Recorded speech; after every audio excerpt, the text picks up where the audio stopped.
Hi, I'm Hillary here with Friendly City Books podcast, here with author Helen Ellis. Helen, I have your bio, is the New York Times bestseller author of Bring Your Baggage and Don't Pack Light, Southern Lady Code, American Housewife, and Eating the Cheshire Cat. Raised in Alabama, she lives with her husband in New York City. And her new essay collection, which is what we're here to talk about, Kiss Me in the Coral Lounge, is a hilariously frank portrait of a true romance that explores love, marriage, and her last first kiss. Thank you so much for joining me today. Thank you so much for having me today. Yeah, and you're joining us from the Coral Lounge, yes? I'm in the Coral Lounge. Yes. So this is your place. This is my New York City place. Right outside the window is New York City. Yeah. Wonderful. Amazing. But my heart is in Tuscaloosa always. Yes. And we often go to Tuscaloosa for things like, Christmas shopping and, sometimes a football game every now and then, but certainly, Chinese food and things like that. So we're also real familiar with Tuscaloosa. Is the Twin Dragon still there? I'm not sure. Our go-to is Mr. Chen's. Oh, that's new. Yeah, I grew up going to the Twin Dragon. It must have been on McFarland Boulevard because everything was on McFarland Boulevard. And when I would say 17, my parents, who have a very odd sense of humor, had myself and probably 6 other people meet at the Twin Dragon for, an early birthday dinner. And then they hauled us all out to some haunted house because my birthday is 2 days before Halloween. But I have a lot of creepy, bizarre Alabama memories from this time of year. So we're both Scorpios, is what I'm hearing. Yeah, when is your birthday? The 25th. The 29th. All right. Yes.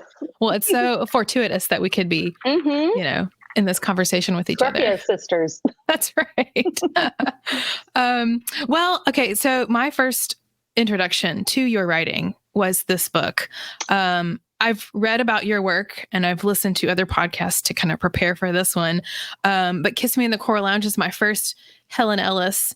And I was wondering, where would you say that it fits in with your other work and where does it diverge?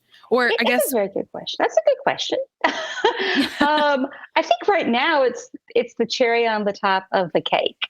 My first book was called Eating the Cheshire Cat and actually took place in Tuscaloosa, Alabama. We all write that kind of first novel. Write what you know. And that's exactly what I did with Kiss Me in the Coral Lounge. But I remember going through the Taco Casa drive-through in Tuscaloosa, Alabama, and I was trying to figure out what to write about. I was 27 years old. My mother said, Helen Michelle, you have one friend that lives in a trailer park and one friend whose, father is a bone surgeon who has all kinds of peculiar, requests. Why don't you just write about them?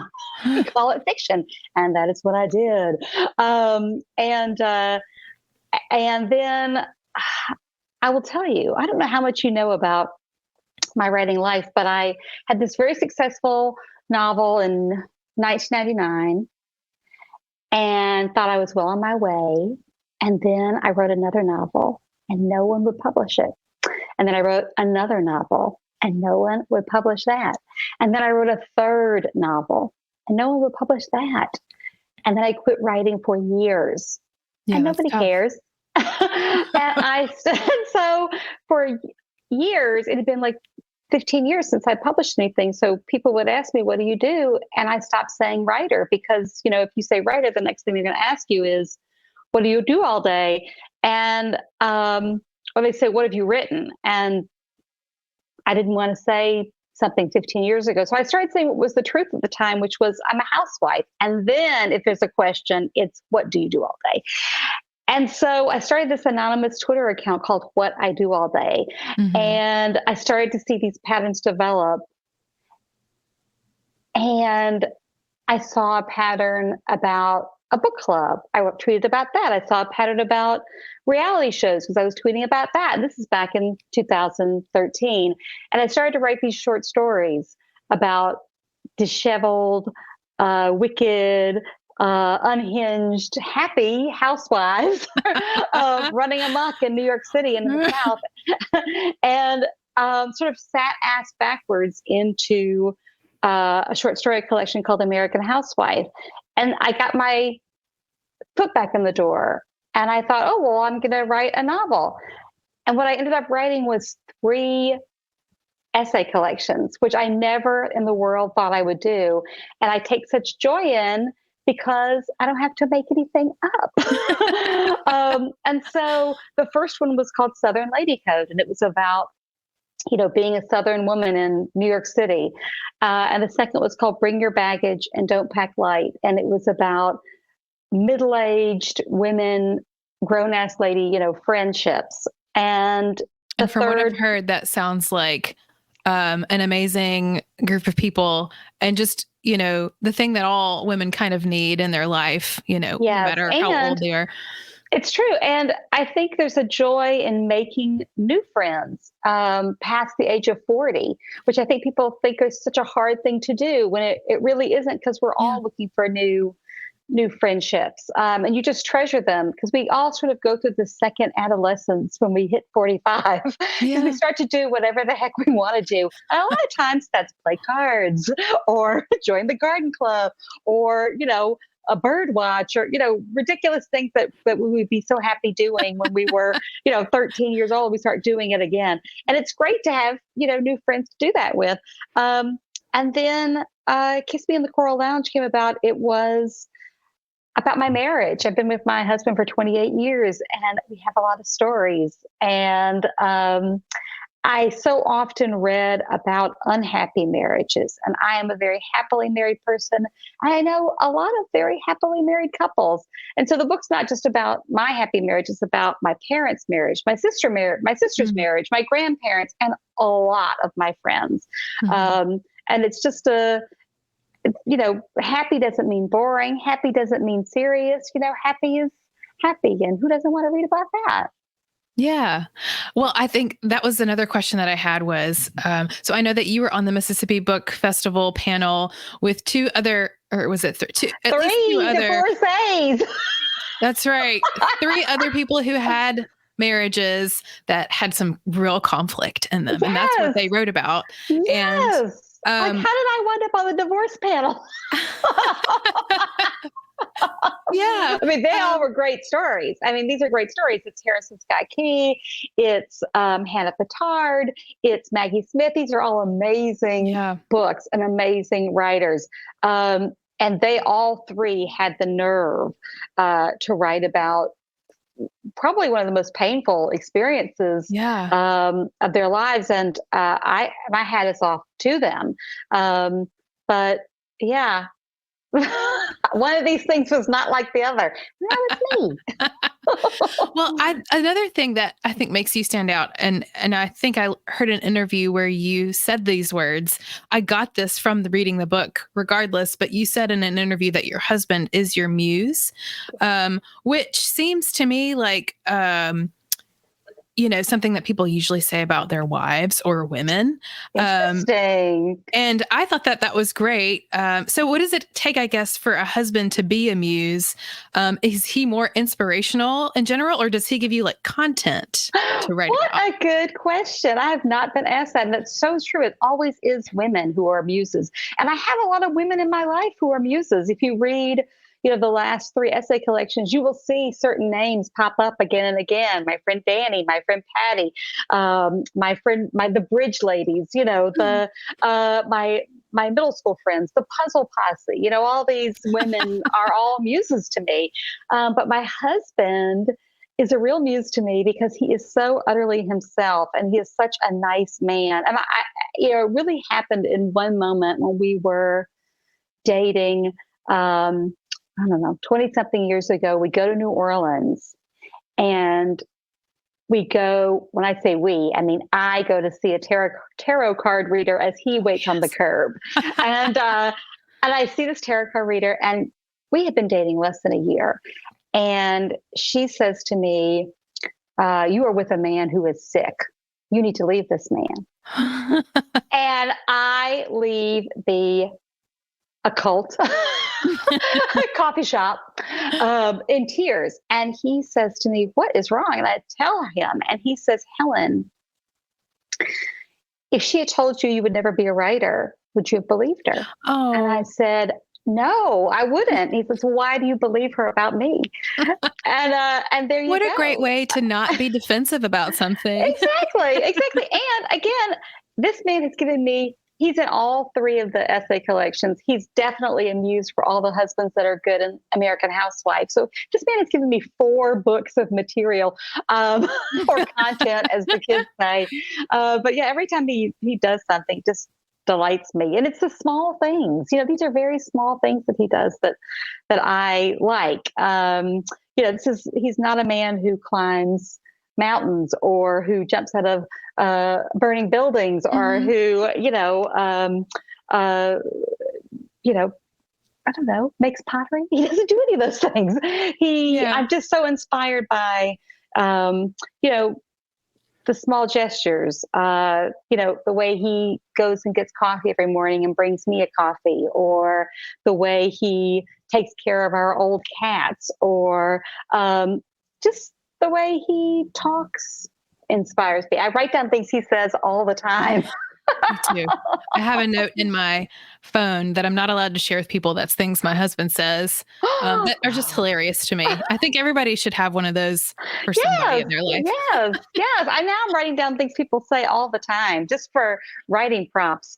Somebody just said the other day, uh, we had a friend who passed, and somebody said, somebody dies, things get weird. And I thought, that is perfect. I'm going to have to start something with that.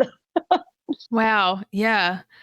Um, that is one of the things I liked about your book, going back to what you said about the little things. The book itself to me was a sort of series of vignettes of those little things that bring joy in your life, that represent a small choice that, is a commitment to how you all take care of each other, or that is something that you find joy in.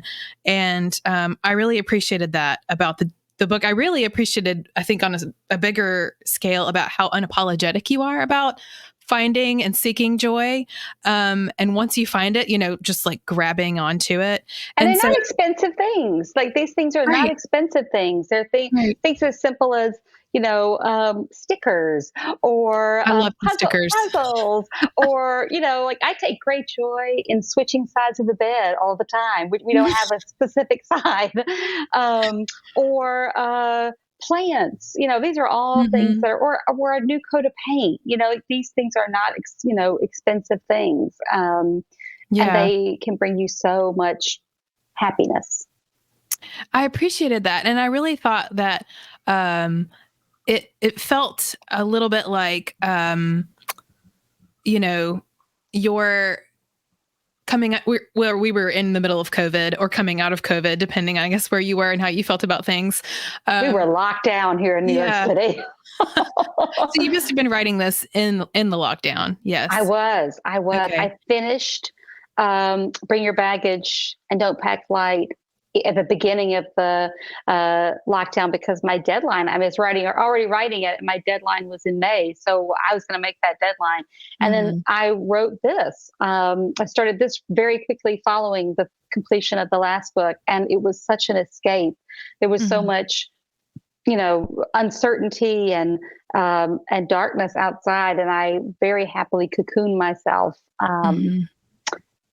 just with my memories and day to day. And there's always something that you don't, expect to write about. Like, there's a story called "What's in the Box," That was a good which story. I have a question about that. oh, did you guess what was in the box? No. Nobody guesses what was in the box, but that's one of my favorite types of stories, because I never expected to write that story. It's something that just very organically happens, and it was definitely a result of the pandemic. And the whole story, it takes place Yeah. in the pandemic. So yeah, you're right. They're just little funny vignettes with sort of sometimes a deeper meaning. Sometimes. Sometimes, but I feel like the meaning is, we have this, well, this is what I read from it. We have Good. this joy that we can choose to latch onto, choose to look for, even when we're, locked down and stuck in our houses and Yeah. fighting whatever germs or mental health problems or, you know, one of the many things that kind of plagued us through that Yes. plague.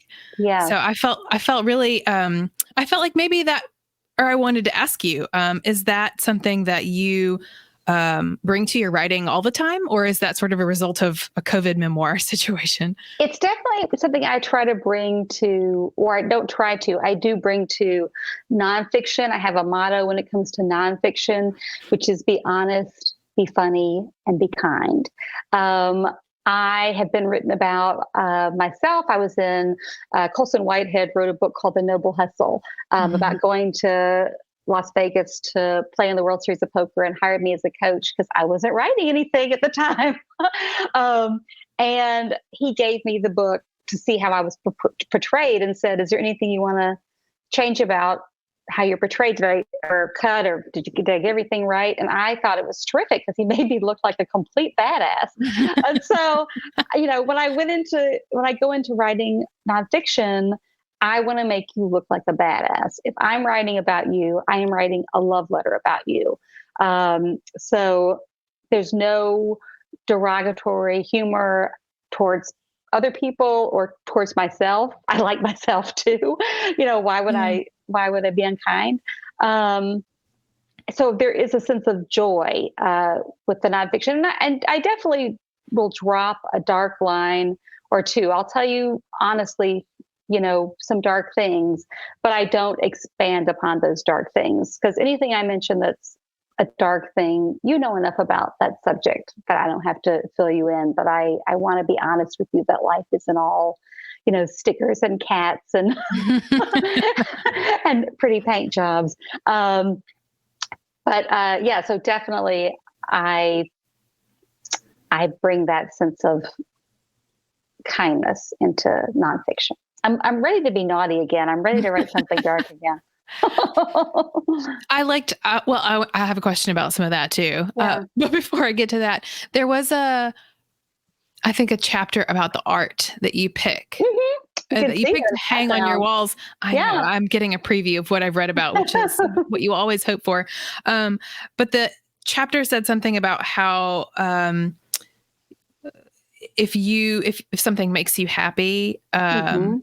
then you should hang it up on your wall. And if Mhm. there's not room for it, if it's not making you happy or bringing you joy in the moment, take it down, put it in a closet, keep Yeah. it away for a while. And I appreciated that your book was, similar in that you talk about those moments that make you happy. So I'm Mhm. wondering, with that in mind, was there a closet of the writing that when you were writing the book, obviously you write and write and write, and then you edit and edit and edit Yeah. and take things out. So was that part of your process to sort of say like, what of these joyful vignettes is making me the most happy right now? Or Oh, that's so good. That's a good question too. Yeah, the book was longer and pieces were cut. Several pieces were cut.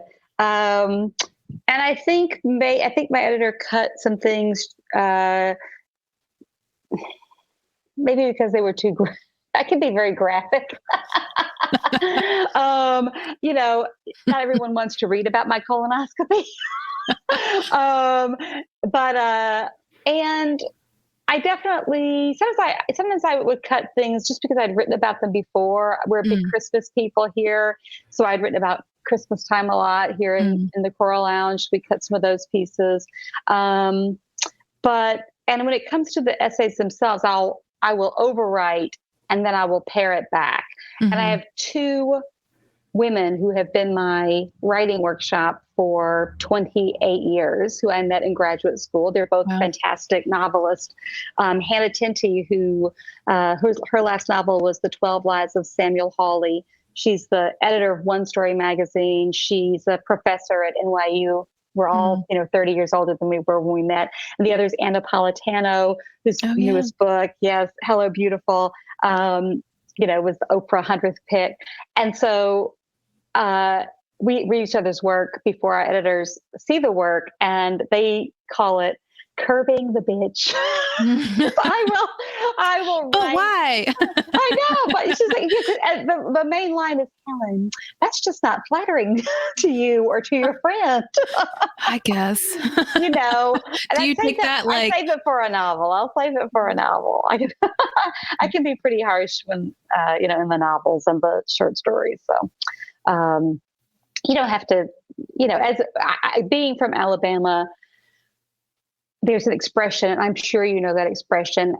I don't need to be ugly, to be mhm, funny, to get my point across, to be taken seriously. I don't need to be ugly. So mhm. we just curb a little bit of that. I've heard I don't mean to be ugly, but But I know that's what you say before you say it, and then you end it before with you're bless her ugly. heart. I don't mean to be ugly, but she is as dumb as a bag of hair. Bless her heart. Mm.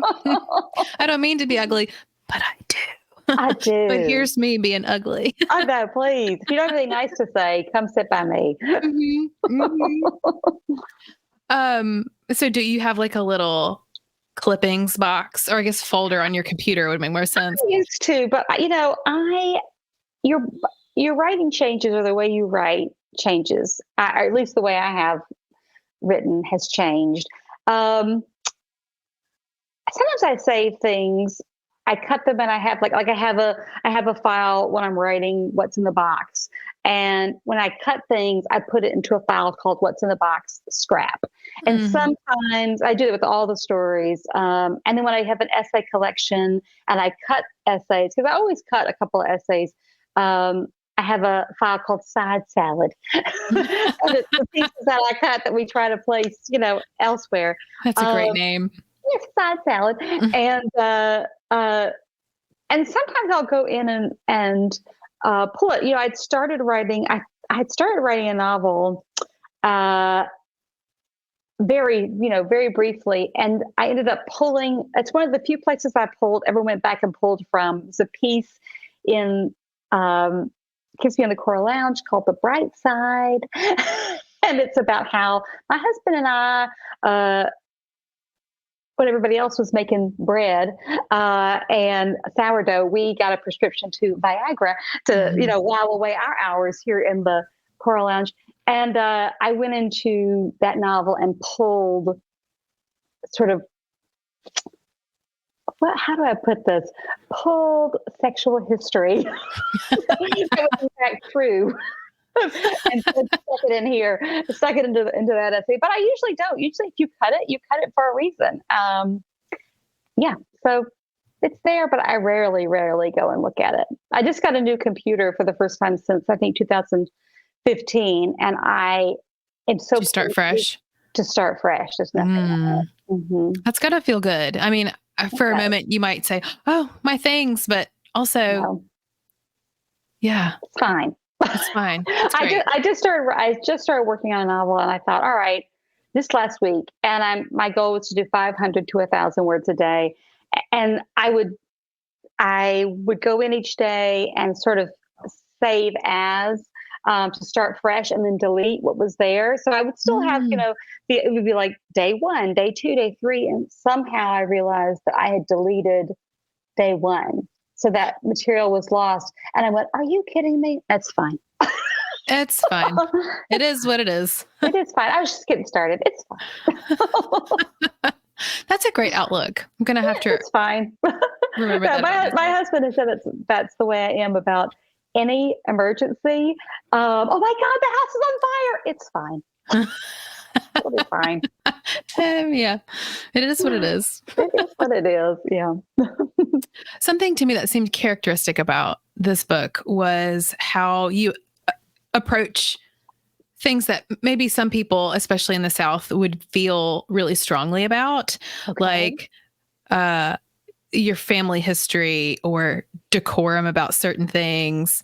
Um, it's almost irreverent. I won't really say it is irreverent. I think it toes the line between irreverent and like, um, reflecting, kind of what you're saying with being kind, reflecting Hmm. with kindness, Yes. but also Yeah. like, this is what's going on. Um, do you think that um, that comes from somewhere in like your upbringing, or is it influenced by other writers, or it's just how you are? Could you say more about that attitude of like, well, uh, this is the way that I was brought up, but I prefer to look at it this other way. I think, yeah, it goes back to that be funny, be honest, be kind. And I have been out of the South for 30 years now. I've been out of the South longer than I lived in the South, but the roots run very, very deep. Mm-hmm. I still think of myself as a Southern woman, although I've been in New York City for a lot longer. But again, the roots running really deep because Alabama will make an impression on you. And and my family goes back centuries. So we have a lot of the roots run very deep, and I think there's a level of being respectful. One piece in Southern Lady Code that I always wanted to write was about why it's called Free to Be You and Me and Child Free. And it was the reason my husband and I, one of the many reasons why we didn't have children. And I talk a lot about being raised in Alabama where such sex education was limited. Mm-hmm. When I went to Central High School, it was illegal to teach it in the Mm-hmm. school. So we went to a trailer out by the football field. They found a loophole, We the found trailer a loophole. thank Oh, the wow. Lord. And how you were raised, with certain ways to behave, with certain attitudes towards sex. There's another piece called A Room of One's Own that's full of gay men. How we, in the 80s, people were not publicly out, and how one of the main reasons I moved to New York City was to be with a diverse community and, to be with especially with gay men. Do enjoy a room of gay men. It's the only room I walk into where there's men. I don't feel threatened. And these things were very, sex life, sexuality, privacy. Those things were very, it's foreboding the right word? Just take it very seriously. Taboo almost. Yeah. Taboo, that is the correct word. Ding, ding, ding. That is the right word. And I came to New York seeking like a liberation, just seeking the ability to talk freely and to live freely. And I live a very traditional, life here in New York, but I'm so happy to be surrounded by it all. And so there's a level of, I respect my upbringing. I respect those values, but I also respect the way I live now and the way most of the people around me live now. So I try to strike a balance. And again, there's no need to be ugly about it. Mm-hmm. So yeah, I'm very aware of what I'm doing. And I'm 50, I will be 53 this month. So like the shame factor is gone. The censor factor is gone. I'm good with who I am. I want you to be good with who you are. I want you to, and a lot of pieces were written for me, like me to me, like as a teenager in Tuscaloosa. Oh, yeah. There are pieces that I wish I had read, when I was a teenager. It's like I want to be your Judy Blume. I want to be your Nora Ephron. I want to be your David Sedaris. I'm trying to show you how it is. Yes, I've seen an interview where you were compared to Nora Ephron, and I heard you say you wanted to be like no, I can't remember the adjective used, but it was a something David Sedaris. I was Jenna Bush. She said Southern David Sedaris. Although he's pretty Southern, isn't he, from North Carolina? He's from North Carolina, yeah. Yeah. But I worship him. I love his work. Yeah. Me too. And I would say that's excellent company to be in, Yes. He's lived somewhere around me up here on the Upper East Side. And I keep looking for him out on his walks. Where are you? Yeah. Amazing. Okay. Can we talk about a chapter that you do kind of touch on some of those darker things, but you don't really go into it. And you don't have obviously to go into it if you don't want to, but there was a bit where in the slumber party chapter, I knew that's the one you must mean. Yeah. that where you talk about some things that could have potentially been really traumatizing to people around you in your life. Mhm. And And were it must traumatizing. have been, must have Yes, been. yes, Um, and it's almost like you implicate yourself as an accomplice I in was. I that. was. And how do Yes. you, you know, I feel like, I don't know. Can you talk more about that? I'm just going Well, to leave it at ask me that. more something more specific. And be more Okay. specific before I start confessing the things. um, um, so- wha- okay. So in those chapters, I felt like you were about to say, about to say more, and then you sort of held back. uh-huh. And what I got from the chapter itself was that like there were some things that um, could have really shaped the way that I was, but Hmm. thanks to maybe female friendships, maybe my own upbringing, Maybe my mother they pulling me didn't. out of those situations. Yeah, yeah. Yeah. Is that what you would say? Yeah. So, but you're talking about a piece called Slumber Party Side Effects May Yeah. Include. And how you talk about, it goes back to how my husband is amused for me. Hmm. And this is how that story started. For years, I would say up until about a year ago, we've been sleeping in the same room and bed for 22 years. We live in an apartment. There's just 4 rooms in here. And when we go to bed, I won't go to sleep until I hear him click the lock to the bedroom door. It Hmm. is not a, master bolt. It is just a little push button lock that you could pick with a bobby pin. But I Hmm. need to hear that lock because there is a sense of fear when it comes to sleeping with other people and sleeping, sort of unguarded. And that I think stems from all the slumber parties that I went to as a kid. I don't know if kids are still doing it. It seems like every night's a slumber party because they're on their phones with each other, all night long, every night. But, in the 70s and the 80s in Tuscaloosa, Alabama, we really were left to our own devices, Hmm. improvised all night long. And, you talk about things I was an accomplice to, you know, me and a bunch of 12-year-olds pretty much drove a sixth grade teacher to quit her job because we harassed her so mercilessly, calling her house and from those slumber parties. And I'm ashamed of it. But I take ownership of it. Right.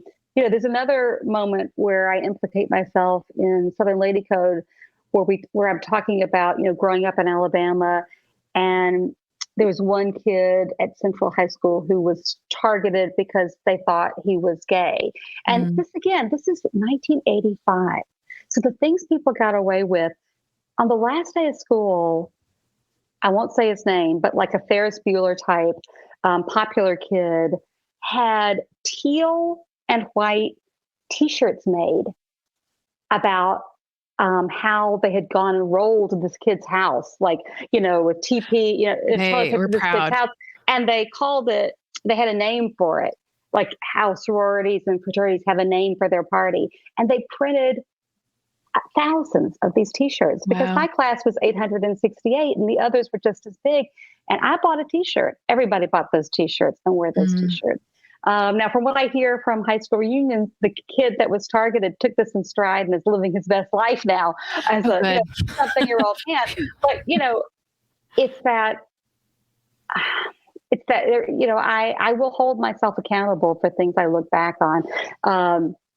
Because bad things happen, but we're often um, accomplices to make those bad things happen. And again, you go back to those slumber parties that really get completely out of control with Ouija boards and light as Hmm. a feather, stiff as a board, and sleep torture and sleep Mm. deprivation torture, and daring each other to eat things and going through strange parents' bedrooms and Yeah. speaking out and again Drawing on each other. drawing each other's faces and Mm. again like you've got a bunch of young girls in their nightgowns um, in a house and we were preyed upon. There were fathers who were not good fathers that preyed upon us. And I was a child who told my mother everything. And so there were at least 5 houses that I wasn't allowed to go back to.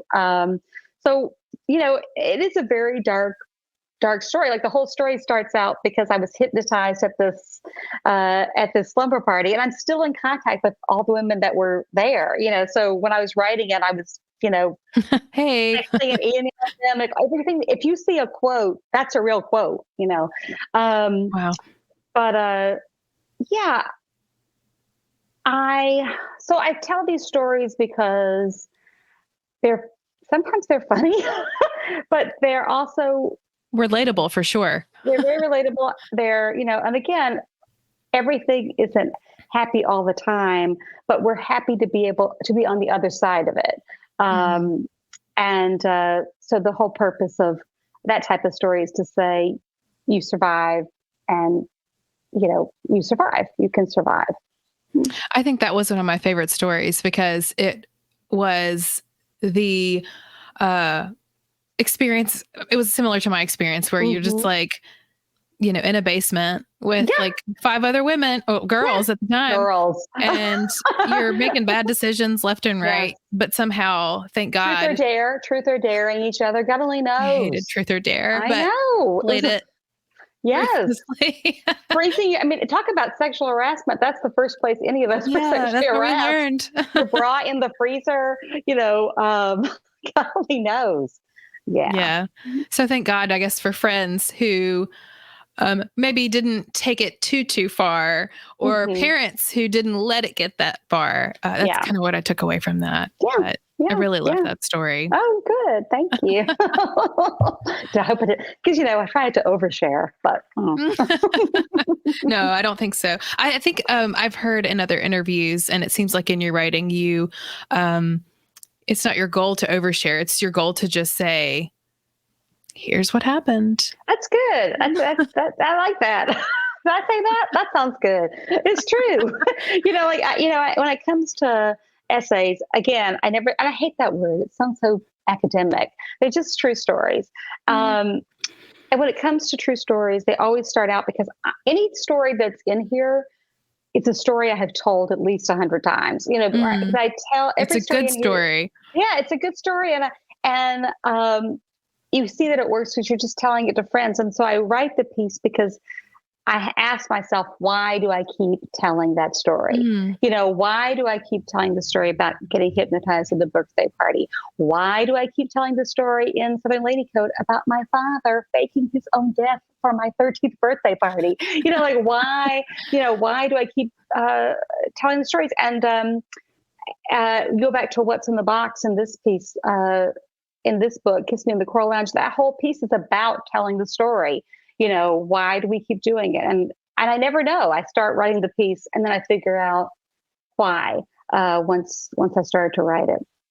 So would you say why you wrote the whole Kiss Me in the Coral Lounge? Have you figured out the reason for that? Is it kind of what we've been talking about already, or is there more? Um, Really, it was to celebrate the happy marriage, and not Yeah. just mine. That's the whole point. It's not just mine. It's to celebrate happy marriage, just in general, because there's a lot of us out there who are happily married, and it's also to show the safety that's in privacy. Mm, We live in a very Instagrammable mm, world where you see everyone post their anniversary and post their vacation and post, their hot air balloon ride and, and their Montauk chairs and all of that. And for me, I find privacy the most romantic thing. And this really yeah. did sort of stem from the pandemic because we were here in New York City. They were not joking around. We were locked down for, Hmm. like 9 months. We Hmm. didn't go anywhere. And my husband was, dyeing my hair. Yeah. God bless him. Um, Oh, I gave some um, haircuts I'm not proud of. I know I can give a full military buzz cut in 4 minutes flat. Wow. That's my pandemic skill.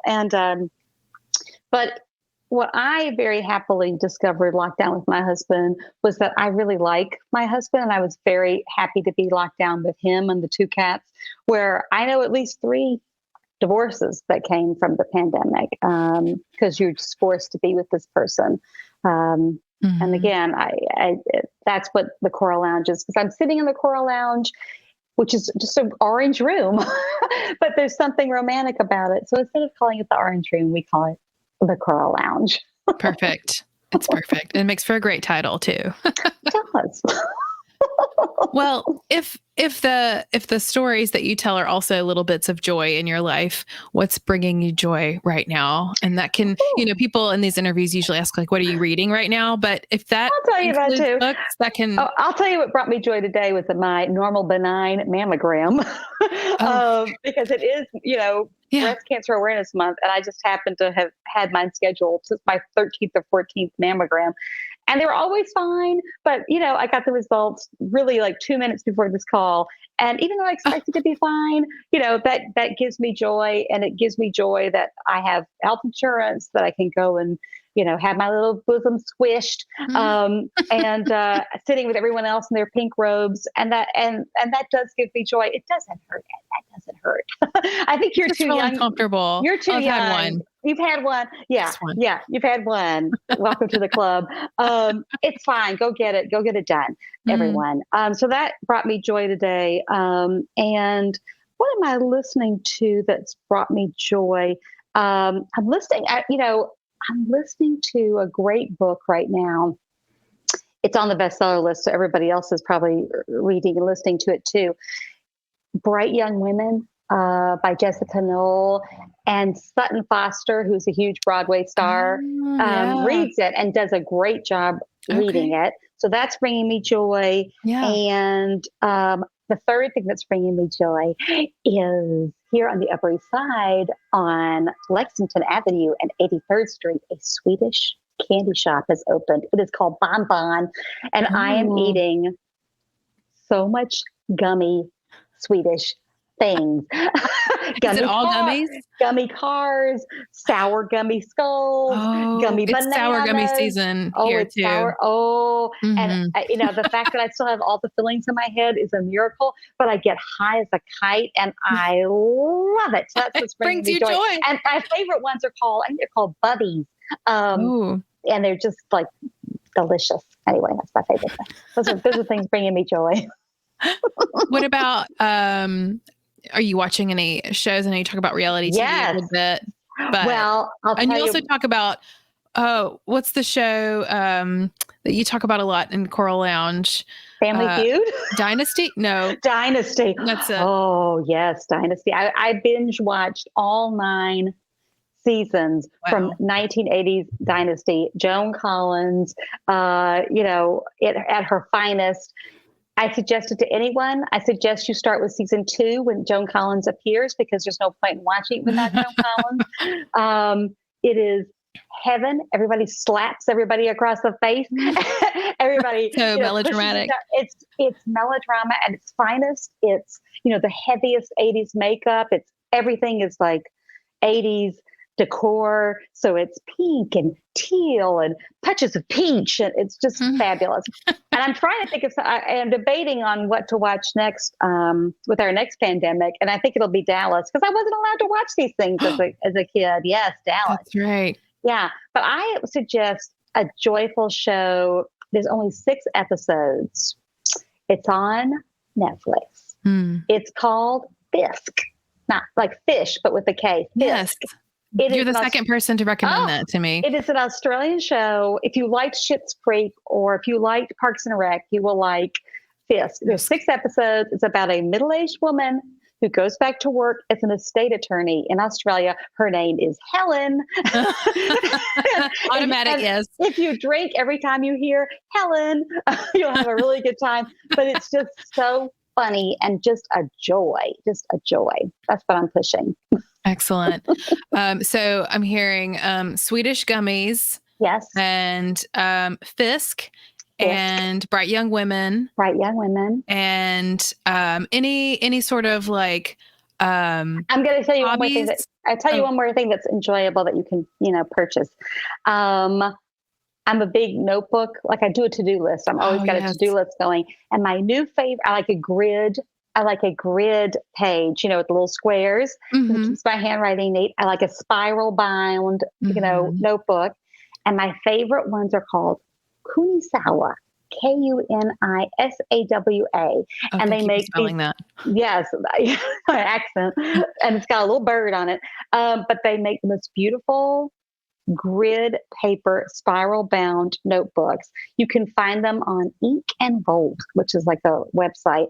And this And is it's not a promotion. This is no, just your they don't personal pay me. favorite. This is what's bringing me joy. And yeah, so that and a nice black wing pencil are very enjoyable. And another thing that's bringing me joy,